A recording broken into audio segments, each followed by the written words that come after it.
Welcome to Cozy Nights, a nice quiet place where you can leave your troubles at the door and just relax. I'm your host, Noe, here with my friend Michael. So please sit back, get comfortable, and let's see if we can't make you laugh a little, maybe learn a little. We start with the news, the weird news that I like to research. And we start with actor Pierce Brosnan. This is all from the Associated Press. It's an app on my phone. I just go through news cycles once a day and see what they got. So basically, he's due in court for a mandatory court appearance on January 23rd for trespassing in an off-limits area in Yellowstone Park. He got 2 federal citations, and he wasn't there to make a movie. He was there just as a sightseer. Yeah. And he just kind of wandered off in his own little spot, and they caught him. What part is blocked off in Yellowstone? The geysers, where you blow your face off. And yeah, he was in Mammoth Terrace, which is the northern part of Yellowstone. And people are probably wondering, like, that's kind of excessive. It's not. The geysers, millions of people visit Yellowstone every year, and some of them go off bounds. And when the geysers go off, they get burnt real bad. And that's why there's heavy fines. There is jail time and a banishment from the park if they catch you off bounds. So they have to basically punish you to keep you safe. Right. Is how it works nowadays. Because people are stupid and they will go off and, get scolded to death. Yeah. So Pierce Brosnan, he's going, even the James Bond can't escape a federal citation. So we'll see what happens on January 23rd. And more than likely, there's no jail time. He's going to get He's going to get a massive fine. That's what's probably going to happen. Probably. To set an example, maybe. And probably banned. Damn, they're going to ban James Bond from Yellowstone Park? He's James Bond. He's supposed to find a way back in. Maybe. All right. Story number 2. By the way, that one was the 28th of December. That story happened. Written by, let me give credit here, by Mead Groover. This next one doesn't have a writer on it. But this TV presenter and actress, Anastasia Ivleva, if I can say that right, she hosted a holiday party at a Moscow nightclub in Russia.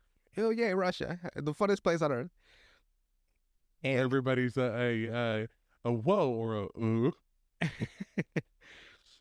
They sent my nickname to, oh, you assholes. My cousins moved my nickname in the group chat to something else. Okay, so she was hosting a party, and all the like the celebrity elite of Russia, like every country has their own actors, their famous people that we don't even know about. Like, you have global famous people, like soccer players that everybody likes soccer, they know, right? Then you have smaller country level celebrities that if they went to a different country, like, who the fuck are you? Right. Basically, and she was, I guess she's one of those. I've never heard of her ever. And she had a dress code for the party, which was dress almost naked. So you could go as naked, but not fully naked. Right. Like, as close to being naked as you humanly possibly can, which is just, I guess, put a sock over your cock and balls, and you're good. And so the pictures got out onto social media, and there was a public outcry. One of them, a rapper by the name of Vasayo, his real name is Nikolai yeah, Vasilyev. I can't say his name, I'm sorry. Vasilyev. Yeah, Vasilyev. I learned how to read Russian, by the way, names due to Tom Clancy's books back when I was a kid. So I'm a little rusty, but I kind of remember. And all he had on was a sock over his genitals, which is what I just said. He got arrested and fined $2,000 for petty hooliganism, and the fine was because of violating the country's propaganda law. So 20 people filed that. Then 22 people filed a $1 billion ruble. $1 billion is only $11 million in America. Really? 1 billion rubles. They filed it against Ivleva. I should have probably rehearsed these. I'm just riffing off. They claim they suffered moral damage from you in the party photos. I'm like, don't fucking look at them then. Like, their eyes were just destroyed. They're like, oh my God, I'm a homosexual now because of these photos of this guy swinging his dick in a sock. I need monetary compensation. Well, to be fair, they were going to donate the money to the military effort, I guess. So it wasn't like they were just looking for a handout. Right. Because in Russia, everyone's all about, the country first. Communism. Look how well it does. They're not communism, supposedly. Yeah, probably not. Supposedly. I don't see Putin, tending his farm. You know what I mean? He seems rather rich. And so this lawyer, Yulia Fedotova, quoted saying, this is a Harvard quote, by the way, people can gather half naked or in quilted jackets over thongs. Socially disapproved does not necessarily equal illegal. They were basically treated like it was a crime what they did. Right. They were having a private party. Some pictures got out. They should not have gotten in trouble for it. They did because It's a private party. and it's country Russia's a crackdown on everything. So they ruined their. All these celebrities were apologizing. I apologize for having my dick in a sock. I'm sorry. I'll never do it again. So so that's the news. Funny as always to me, anyway. The things I enjoy. We'll see what follows forward. Sorry, guys, it's our first day back, so we're kind of riffing. It's very informal. So you enjoy an informal talk show. So next we move on to Cozy Kitchen, which it's my little food segment because I love eating food. I'm a beached whale. A beluga. A beluga. And I found these recipes on the andyann.com. You can find the full recipes on there. These are like just an oversight. But I found this interesting because basically the most fascinating thing to me about food is you can take the same thing and if you tweak it with various additives to it, it becomes a whole different food. Mm-hmm. So basically these are 8 rice recipes, all with the base of jasmine rice. And they're all wildly different. Like, this food is just so amazing. Who doesn't love to eat? I guess an anorexic. Yeah, that makes sense. Yeah. Eat some food, is what I'm saying. All right, so we start with the number 1, garlic butter rice. All you need is olive oil, butter, yellow onion, minced garlic, jasmine rice, of course, broth, salt, and pepper. Done. It's no longer jasmine rice. It is now garlic butter. And then to completely change the same thing, turmeric rice. Olive oil, butter, yellow onion, minced garlic, jasmine rice, turmeric, broth, and bay leaf.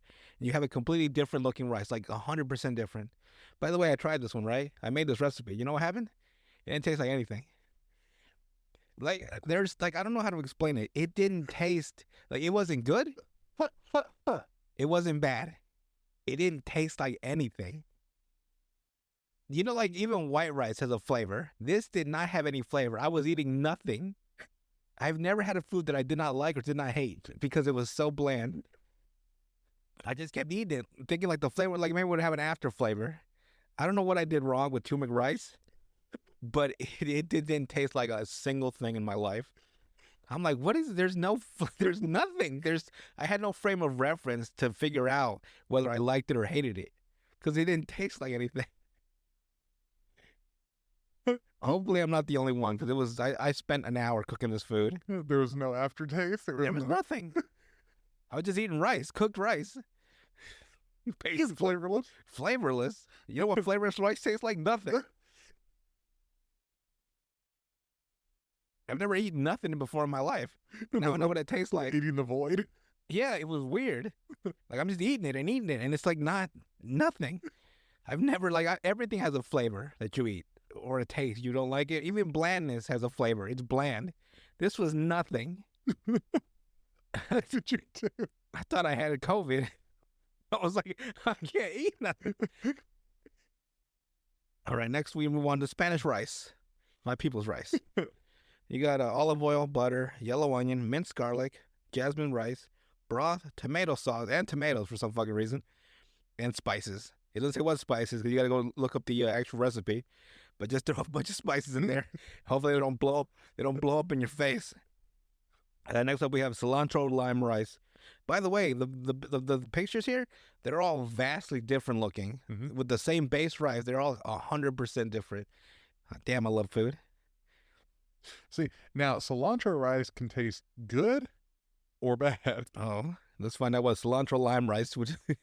All you need is olive oil, butter, yellow onion. They also have the same kind of like base ingredients at first. Mm-hmm. Jasmine rice, broth, limes, and cilantro. Maybe it's like depending on how much lime you use. Maybe like it becomes too For me, it's how much cilantro you use. cilantro. Because for me, cilantro has a soapy taste. Ugh. What? Yeah. Tastes like soap? Kind of, yeah. Yeesh. To me. Oh, Like, I don't know what it is. It just has like an aftertaste of like you just put soap in your mouth. that's weird. Growing up Hispanic, You're, you throw cilantro on everything, on top of all the tacos. like I said, it depends on how much. Next, we got broccoli cheddar rice, That's always good. olive oil, butter, broccoli, jasmine rice, broth, garlic powder, and cheese. Mm-hmm. Basic and easy. Exactly. Everyone should learn how to cook, by the way. It is a necessity. It's like a fundamental necessity of human life right now. And it's easy. Yeah, it's easy. If you what you lack is not that you don't know how to cook, is that you lack the energy to want to cook because it is a time consuming process sometimes, and sometimes you get off work and you're like fucking McDonald's, you know what I mean? And you know, to be fair, most of the recipes you can go off a little bit of the recipe. You don't have to, as Uncle Roger would say, you use feeling.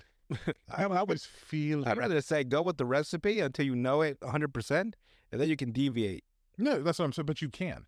The only thing you cannot deviate when you cook is baking. Oh, the cookies and stuff. Because if you go off of that, like if you fuck something up on that, oh my God. They're harder than cinder blocks. Get a cookie that you can bust Get open a lip. biscuit that can sink a submarine. Like Popeyes, you know, dry as fuck. The driest biscuit known to man. Next, we got taco rice, olive oil, butter, yellow onion, jasmine rice, broth, tomato sauce, green chilies, and taco seasoning. Looks delicious. It's even got a different color than Spanish rice, but it looks almost like a darker, deeper color. Yeah, it's the taco seasoning. This one I probably would never try. Coconut pineapple rice, coconut milk broth, jasmine rice, soy sauce, and pineapple. You don't want that? I don't want it on my pizza. I don't want it in my rice. I don't want it in my life. That's it sounds something. Put that damn pineapple upside down. Let's have an orgy. You didn't know that? The upside down pineapple. I did. I did. My brother lives by a place that they have one of those. What's the address? Just for research references. Next up is Cajun rice. Surprised there's no shrimp in this, by the way. I'm gonna be dead honest with you. But that'd be shrimp Cajun rice. I guess, yeah. Olive oil, butter, yellow onion, bell pepper, jasmine rice broth, Cajun seasoning, and bay leaf. And that, ladies and gentlemen, is our food for today. There's a multitude of ways to cook jasmine rice. Apparently, yeah. There's probably even more than that. You can also use it to make like onigiri, which is those rice balls. You can use it for that. Sounds like an attack. It is an attack from Zaro from One Piece. Onigiri. Onigiri? Yeah, it actually is one of his attacks. Rice ball attack? Yeah, basically. Oh, you gotta love. We'll be going deeper. Like I think the last video we had was the fool's loaf, that gargantuan peanut butter and jelly sandwich that killed the King Elvis Presley. That was rumored to kill him, yep. Yeah. Oh man, that thing was a beast of a sandwich. So you can at least make some of this healthy. Not my way. But I put it on a pizza. Put the rice on top of pizza. Yeah, basically. Oh my god. You know how carb heavy that would be? I don't know what carbs are, but keep them out of my life. That's bread. That's rice. It's the only thing I have in my life that makes me happy is carbs. Then. All right, so now we move on to the main segment.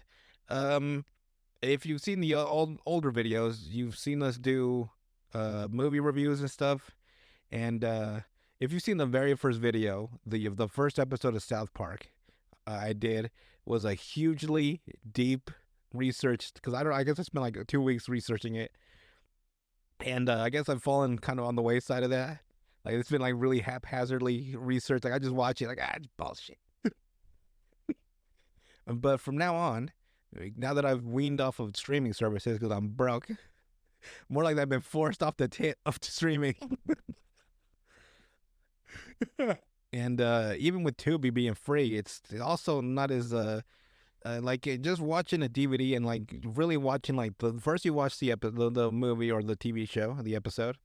Then you have all these special features like the commentary and the interviews and trailers and like I just want like so from now on I'm gonna do very deep dives in movies and TV, but over the span of several weeks. So it'd be the same movie for a couple of weeks as I watch more. Like if I watch the movie first, then I'll watch the commentary if it's got it.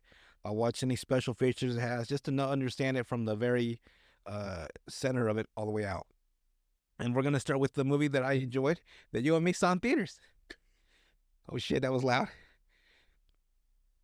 There we go. If you do you remember Unfinished Business with Vince Vaughn? Back in we saw it back in 2015. Oh fuck, really? Yeah, we went to theaters to watch it. It's a. Here's what I'll remind you. They were in the bathroom once in Germany, and Dave Franco, James Franco's brother, he was a little bit like his character was I guess autistic, Mhm. and he fell on a penis. Like that penis touched my face, I and think he shook the penis hand one. And he shook the penis one time. It got kind of hard in my hand. I think You remember that? yeah.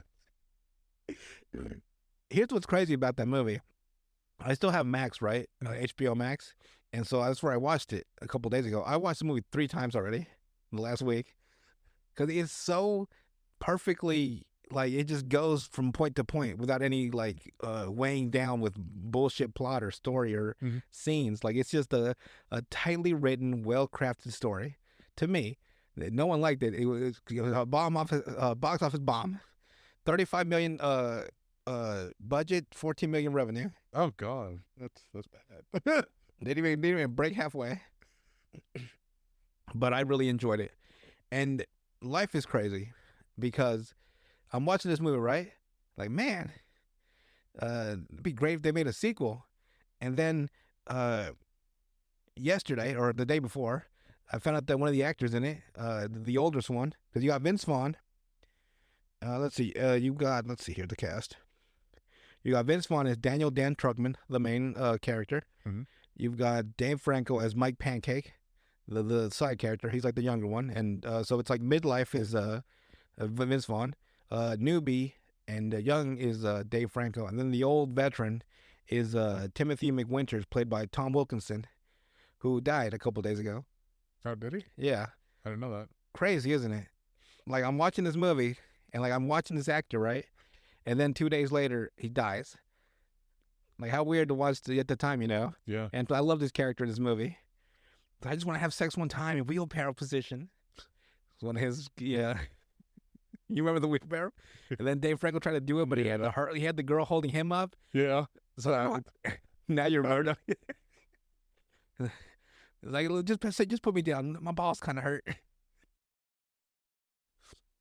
Yeah. So it was just weird. Like I'm watching this movie, right? And then I just like out of like I would have not have realized he died, right? Or have paid as much attention as I did, Mhm. had I not watched this movie just that moment. Right. I'd just be like, oh, another actor died. That's unfortunate. Condolences to his family. But he's dead. I'm like, oh, he's dead. I was like, man, I just watched him in Unfinished Business. Yeah. Man, that sucks. So basically, the movie, it follows Vince Vaughn's character, and who he quits his job because he gets in an argument with his boss because he's the boss, Chuck Portnoy, played by a woman, but her name is Chuck Portnoy, and they never explain why. Which makes it even funnier. Yeah, I guess it does. I'm like, why is your name Chuck Portnoy? And he quits his job because she was going to cut 5% of his income for the next year. He's like, I'm not. 5%'s a lot when you have a wife, 2 kids, a mortgage. So he's like, oh, fuck it, I'm gonna start my own business, and I'm gonna compete with you. And like, he's like, you're gonna compete with Dynamic? He's like, you're damn right. And the business is fucking random as fuck. It's called Metal Swarfing Selling Field. So they sell swarf, which is like the metal residue after you make a bridge or something. Like I don't know what the fuck swarf is. I know more about swarf now than I did before I started the movie. And we gotta get our numbers up. We gotta fudge the numbers to make sure you gotta convert it twice. I'm like, what if I'm not trying to sell? We're gonna start selling swarf now. Nights of Entertainment also selling swarf. Nice to swerve, You can buy your own supply of swarf. basically. So he leaves the job. Like he makes a speech like, "Who wants to come with me and start a brand new company?" And no one comes with him. He goes outside, and he turns around and he's putting his stuff in his car, and he notices that Dave Franco, his character, and Tom Wilkins's character are behind him. He's all excited, like, "Oh, you guys decided to follow me?" Like, no, Tom just got fired, but he still wants to work, so he joins Vince Vaughn's character. Yeah. Dave had an interview there, but didn't get the job. So he's like, "Well, let's see if you'll hire me." So basically the movie is just them trying to close the deal because it jumps from that moment a year later, and they're trying to make this massive deal that'll really like support their company. Because if not, the company goes under. They can't even afford an office. They've been working at Dunkin' Donuts for the last year. Oh yeah, I remember. Yeah. And so they end up going to Portland to like they really go on talking about the handshake, the famous handshake. Like if you get the handshake, even though it's not like that's like a time honored tradition, the handshake. Right. So they're gonna go to Portland to get the handshake and close the deal. And of course Chuck's there, also making the deal. So now they have to go back to principal offers or something that Mike said. And I say that this movie has it has a to me it had a perfect balance of raunchy and relatable. Right. They had really raunchy moments. You're like, Jesus. And then I had really relatable moments like him and his wife, Vince Vaughn's character and his wife, trying to figure out what to do with their son who's getting really bullied at school. And she's trying to get Mike, or no, Dan Trugman, the husband, and try to get him to agree to send him to private school. Mhm. But that's $19,000 tuition. And he's like he's worried about not closing the deal. Right. He won't be able to afford it. So he's trying to stall her. He's like, "Oh, I can't afford it right now." But and of course his son's like getting super bullied. He's like he asked his son like, "How many kids bully you in school?" No, he's like, "How many kids are in school?" 26, or in your class, 26, including him, right? 26. Right. And how many kids are bullying you? 25. I'm like, God, you gotta stand up for yourself. By the way, the kid's like 300 pounds, like 6'2". Just start swinging. Yeah. Like, just start knocking these motherfuckers out. They'll get over it. But they're trying to do an actual life lesson, like, you know. Yeah. And Although it would be funnier if he just starts looking on start smashing on people. And so he's worried about that. Tom's character wants to they all have a reason for needing this deal to get through. Mhm. Tom's character, he wants to get the benefits from this deal because he wants to divorce his wife because that's the only woman he's ever been with romantically. And she is a cruel human being, he says. Like, she's cruel. You know what she looks like? She looks like that vending machine over there. And it is a goddamn Pepsi machine. and then Mike Pancake, Dave Franco's character, who's I don't know how to say it tastefully. Like, he's mentally deficient, but he's like he tries. Like, he's smart in certain ways. You know what I mean? So he's autistic? I guess so. They never explains that in the movie. But he Because he's socially awkward, right? yeah. But he's extremely smart at one thing. Yeah, he's like really good at numbers in the company. That's autism. And Or at least on the autistic spectrum. his character is so like Dave Franco can act because you believe that he is that person in that movie, and then they don't make fun of him for being the way he is, right? Like that's just that's Mike. And Mike's like, "Your wife looks like a square," and then Dan's like, "That's a square to you?" And he's like, Mike's like, yeah, that's square. he knows he messed up. That's why he gets all nervous. And then Dan does a rectangle shape. That right there, that's a square. It's like, yeah. It's such a funny exchange. This right here is a square. So yeah, Tom wants to divorce his wife, but he wants to leave her with some money. He's not a completely asshole. He wants to leave her with a good retirement fund, and all he wants to do is have sex wheelbarrow style. 2 times in the movie, Mike's like, "So how is it like a wheelbarrow?" And then Dan's like, "Could you hold her legs up? Fuck." Because he explained it like 3 times already. Just hold her legs up. Fuck. I love when he gets mad at Mike because he's like, because Mike never stops asking random questions. Just a whole bunch of random questions. By the way, Mike does the wheelbarrow position in the movie. He does it once, but he does it with the girl holding him up. I don't know how he's in her, right? I guess he's in like, I guess his dick is crushing his balls as it goes up. You know what I mean? Like, in your mind, look at it logistically, right? His dick would be pushed down and up, right? So it'd be like pressing up against his balls. And that's why he's like, my balls kind of hurt. And she's like, it's funny because she's how willing of a partner she is. She's holding him up, right? And he's like, did that feel good? And she's like, no. I'm like, oh. And then later on, he meets a woman. By the way, Mike is a magnet for women. Gets laid twice on his business trip. The second woman, he does the wheelbarrow position right, Right. the correct way, right? And he's like, it's so easy. It makes so much sense. He was so proud of himself. Since he actually got it. Yeah. And freaking Tom, during the Portland trip, before they go to Berlin, because the Portland trip falls through, he hires a French maid, and unfortunately, it goes into Dan's room, and he gets the actual maid. So Tom is sitting in the chair, right, watching this regular maid for the hotel do her job, right? He's like, I like to see titty. I'm not seeing enough titty from you. So every once in a while, if you turn around and let me see some titty. And I'm like, Tom, that's an actual maid. And then in Dan's room, the maid's like basically asking him to jerk off. And Dan's like, what the fuck? He's a happily married man. Uh-huh. Like, I'm going to need you to leave this building right now. It's a funny, like, so it's always the raunchy, but then the relatable. Right. The family stuff that he's trying to make sure his family's happy. His son's and his daughter. He's got this little. I love this way they constructed the narrative for the movie.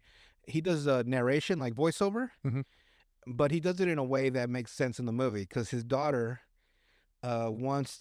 She has got this like school assignment that says, "Who's your father?" or it says, "Who's your daddy?" And he's supposed to explain his job, who he is, all this stuff. And he's trying to figure like, who's your daddy? Well, your daddy, he works for Swarf, and he does it's metal runoff from big. You know what? Fucking stupid. It's boring shit. Like he did the narration, right? So it's a good frame for him to explain what the struggles going on with his job, with his kids, and frame it like where the voiceover makes sense instead of just some random like godlike voiceover that just comes randomly, right? Right. And that's the relatable part when he's like, who's your dad? Your dad's the guy who's worried that if this deal doesn't get through, he's gonna have to fire two really good men, and then your brother won't be able to afford to go to this new school. Like your daddy's real worried right now. Like it's like the relatable and then like the funny. It's like, oh, it's such a good movie. And yet somehow it didn't do very well. I think Isn't that weird? they just didn't mean that. I'll make the sequel, Unfinished Business 2. We'll have a big picture of Tom as a remembrance because he won't be in the movie. And then we'll have Dave Franco come back as Mike Pancake. I can do it. I'll write this movie tomorrow. I don't know, like some movies just resonate with me, and this one like I just felt like it was real, you know. And like for some reason, some real movies don't do well. Yeah, that's true. Some horrendously shitty movies do. And then, but like, if more people saw Unfinished Business, I promise you, it's not like a perfectly well written masterpiece, but it's a Right. good movie. And you know how you know it's a good movie? If you can watch it multiple times within 1 week. Yeah. Like, could you watch Justice League twice and back to back? Fuck no. Mostly the Joss Whedon one. No. No. As much as I love Endgame, Avengers Endgame, right? I wouldn't watch it it 2 in a row. I'm like, oh, that's a long one.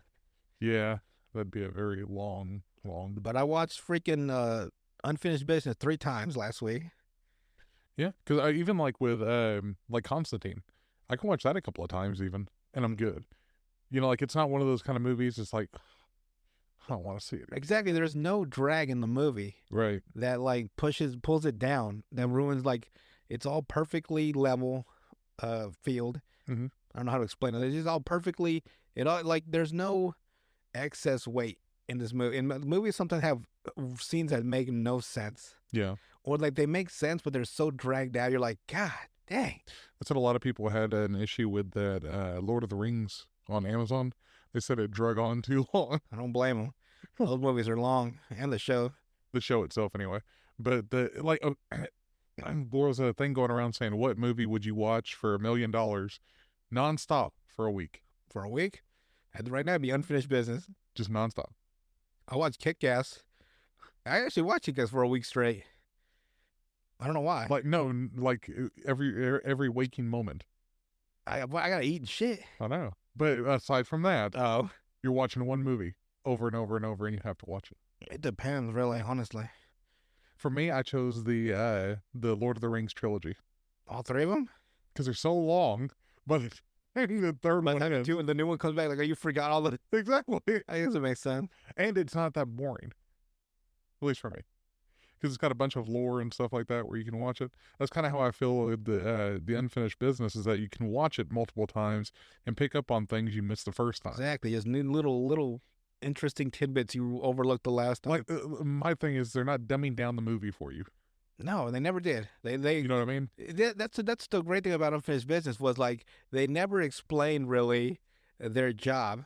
Mhm. You just listen to them talk about their job as people that knew their job. Mhm. There was never a point where they were like they stepped aside to tell a stranger like that would be the surrogate of you, Mhm. like some random person like what's Swarf? Like, oh, Swarf is all this and that. I guess they did it once during like the moment they were smoking pot. Mhm. But they're like they didn't do a huge explanation. Like, oh, we just sell Swarf, just metal runoff. And one of them was like, that's boring. Like, yeah, it's boring as hell. Yeah, because there's a lot of movies that do that now. Like the new ones that are coming out, they explain every little detail about what's going on. I'd rather see it, not hear it. Don't be mad, but anime does that a lot. Depending on the anime, yes. I know freaking Bleach was like a goddamn encyclopedia the first few episodes. I'm like, okay, Yeah. I got it. Yeah, the upside is that after that, it didn't have all that. Like they were so filled to the brim on everything. Probably the writer ran out of stuff to say. Yeah. I guess that's everything. Kubo, yeah.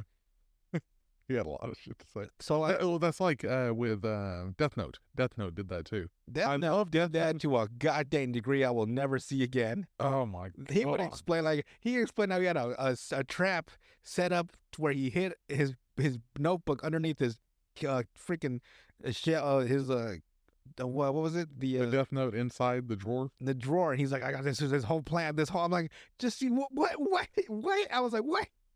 But they went into minute detail in it, and it was fine. But then when they did it on everything like that, it's like, oh, we're gonna go to the restaurant, eat this sandwich. We're gonna order it at 7:15 because it's 7:35, and they're like, what? You just gotta eat some food, and they got a huge explanation to eat some food. that's one thing that I don't like about some of those Sherlock Holmes movies too. How dare you, sir? I love those movies. They're fine, but he does go into way too much detail. But that's Too much. That's the end, though. It's like the detail is to let you know. Well, to be fair, he goes into detail that you don't even notice throughout the movie. Yeah. I'm like, well, first of all, none of that shit I saw till you told me about it just now. Yeah. With the Robert Downey Jr. ones, Yes. they kind of cheat. Like they didn't show me anything I could have solved it myself with. I was like, you assholes. Never cheat with detective movies. Yeah. What the detective sees, you also need to see. What information he has, you also need to have. Right. That's what I was saying, though. They did. They do, yeah. It's just like a small little nitpick, but that's something that Unfinished Business doesn't do. They don't go in and explain every little thing to you. Nah, such a beautiful. Which is nice. Then they have this scene where Dave Franco's slapping some Japanese guy. Every time they take a shot, they gotta do a slap shot. And then they end up in that like little hamster ball. Yeah. And he's sleeping in it, and then he wakes up, and the Japanese guy comes up from the bottom of the screen. And he's like, "What are you doing here?" And the Japanese is like, "Oh," he points to his cheek, right? Like, "You want me to slap you?" It's kind of making me uncomfortable. How much you want this? But he slaps the shit out of him. So I ended up ordering the DVD. I don't know how many special features are on the movie. So if we don't talk about it again, it's because there's nothing.